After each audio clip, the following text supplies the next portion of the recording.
Xiaomi dropped a bunch of new phones under its Redmi and POCO sub-brands. And my first thought was, these devices look suspiciously familiar. As it turns out, aside from having almost identical looks, the POCO M8 Pro 5G and the Redmi Note 15 Pro Plus 5G are pretty much twins when it comes to hardware as well. The biggest difference here is the price. POCO starts at 16,999 pesos, while Redmi jumps all the way to 25,999 pesos. That's a massive 9,000 peso price gap. Sure enough, the Redmi Note 15 Pro Plus should look better on paper, right? Actually more worth buying? Well, that's exactly what we're going to find out in this comparison review. I'm your host CJ, roll that intro.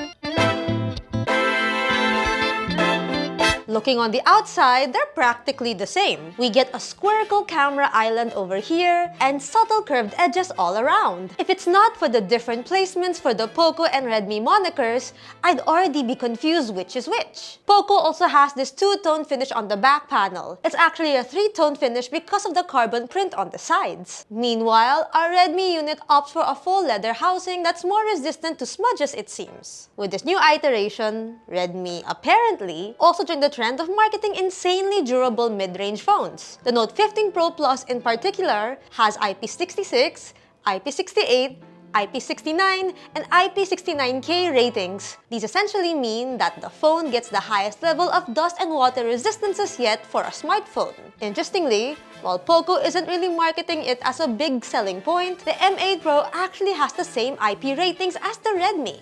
Yes, the exact the same. And wait, there's more. Both phones do have SGS 5-star certifications for drop, bend, and crush resistances. So that's a really nice addition, especially to POCO, considering its lower price tag. That being said, points for both phones in the design segment. Flipping over to the display, you might expect it to be a little bit different. But no, it's also exactly the same from size, resolution, and luminance.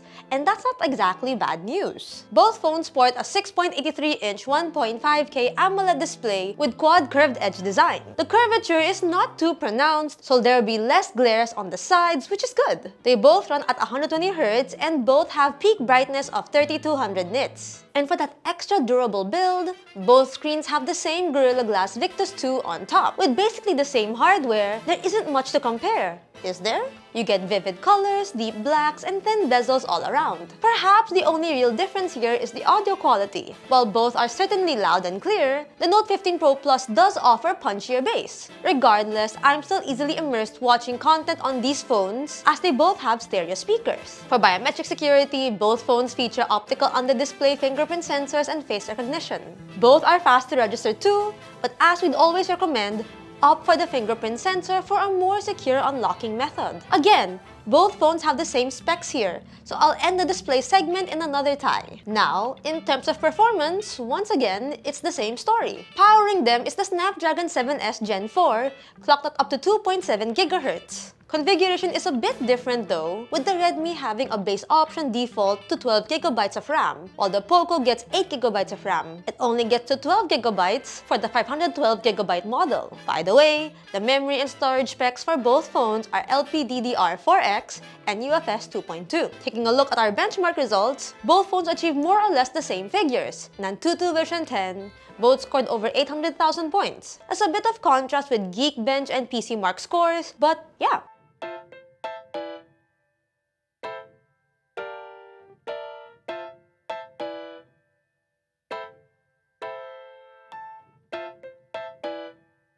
These phones still perform similarly in real-world use. Navigation is smooth, multitasking is a breeze, and gaming is okay. Playing graphic-intensive games like Genshin Impact runs smoothly at 60 FPS on medium graphics. Both phones use the same thermal system to keep things cool. We still did experience a bit of heat when gaming, but not to an alarming amount. So in the performance segment, it's obviously gonna be another tie. Things get a little more interesting when talking about the cameras. While both feature dual rear setups, their main sensors are entirely different. The POCO has a 50-megapixel main shooter, while the Redmi jumps to a 200-megapixel sensor, both having OIS support. Their secondary sensors are the same though. Both use an 8-megapixel ultra-wide, and the selfie cameras match as well, with a 32-megapixel sensor on each. Like we always say, higher megapixel count doesn't necessarily mean better image quality. Let's take a look at our sample shots. In most cases, Redmi does capture more details in shots. Redmi is also able to capture images at 4 times zoom as compared to POCO's 2 times zoom. Weirdly enough, there are times that POCO shows sharper details. That said, when it comes to image quality, POCO still managed to come close. Post-processing differs a bit with POCO, adding more aggressive contrast, while Redmi is sticking to more natural-looking colors. As expected, ultra-wide shots look virtually the same. And as for video quality, it's the same case here, both capped at 4K 30 FPS. The optical stabilization does its job here, and you can see that both phones can handle fairly well. This is the Redmi Note 15 Pro Plus 5G shooting at 4K at 30 frames per second, so it looks like, again. Then if we go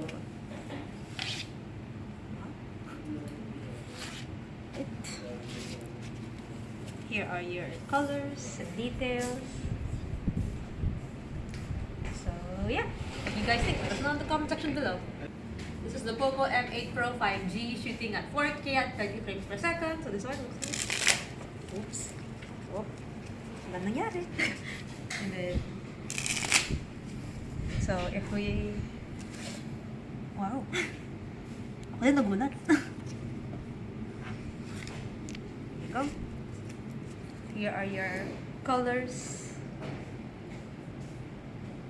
details. So yeah, what do you guys think? Let us know in the comment section below. So while POCO offers up-to-par camera performance with the competition, it makes sense to give the point this round to the Redmi, mainly thanks to better image processing and a more flexible image cropping. Battery-wise, this is yet another similarity for both phones, each having 6500 mAh silicon carbon batteries. At this point, you might already know where this is heading. In our PC Mark battery test, the results were pretty close. The POCO M8 Pro 5G lasted 17 hours and 6 minutes, while the Redmi Note 15 Pro Plus managed 16 hours and 40 minutes. Charging doesn't take too long either, with both getting 100 watts of wired charging. On top of that, these phones can also act as handy power banks featuring 22.5 watts wired reverse charging. Sadly, neither phone has bypass charging, but with such a fast charging capability, I think I'll let that slide. So again, it's gonna be another tie this round. Software-wise, I'm a bit disappointed for both models. They ship with older software versions out of the box, and that is the Xiaomi HyperOS 2 based on Android 15. Regardless, it's a pretty smooth and feature-rich UI, albeit it shows ads here and there. Probably the biggest difference here in terms of software features is that the Redmi comes with Xiaomi Hyper AI, including tools for AI writing, AI interpreter, and AI dynamic wallpapers, among others. Meanwhile, POCO is left with the basic ones like Google Circle to search and gallery tools like AI erase and stuff. Redmi also gets points for update consistency, since Xiaomi tends to prioritize rolling out software updates to its Redmi devices before POCO. So this might mean that the Note 15 Pro Plus might get HyperOS 3 based on Android 16 sooner than the M8 Pro. Let's talk now about connectivity. Equipped with the same chipset, you guessed it, both get similar features with 5G, Wi-Fi 6, Bluetooth 5.4, and NFC. And as a Xiaomi staple, each get an IR blaster to boot. But Redmi does have an advantage here, as it offers eSIM support, so that's a plus. That also means Redmi secures a point this round. Now, before we move on to our verdict, let's have a look at the price. As mentioned earlier,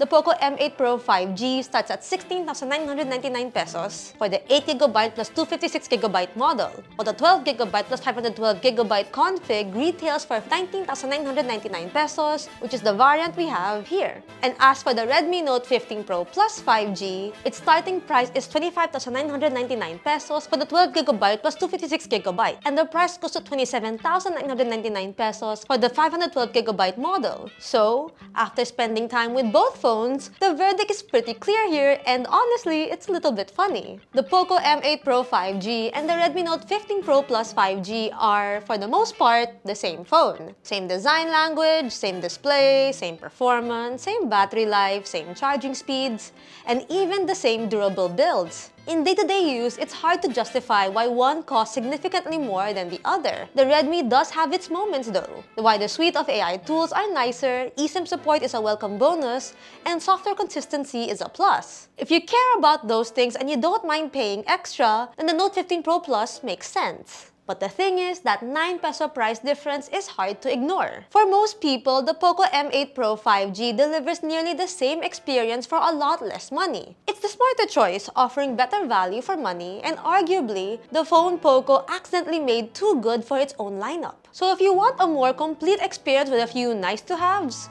go Redmi. But if you want a maximum value for money, POCO takes the cake. So there you have it. What do you think of this comparison between the POCO M8 Pro 5G versus the Redmi Note 15 Pro Plus 5G? Are you Team POCO or Team Redmi, at least in this comparison? Share your thoughts in the comment section below. If you find this video helpful or informative, hit that thumbs up, subscribe, hit that bell icon so you won't miss out on any of our future uploads. See us on our socials, that's Facebook, Instagram, X, and TikTok, and teyugotech.com for the latest tech news and reviews. Once again, this has been CJ, and I'll see you guys in the next video. Bye! See you later!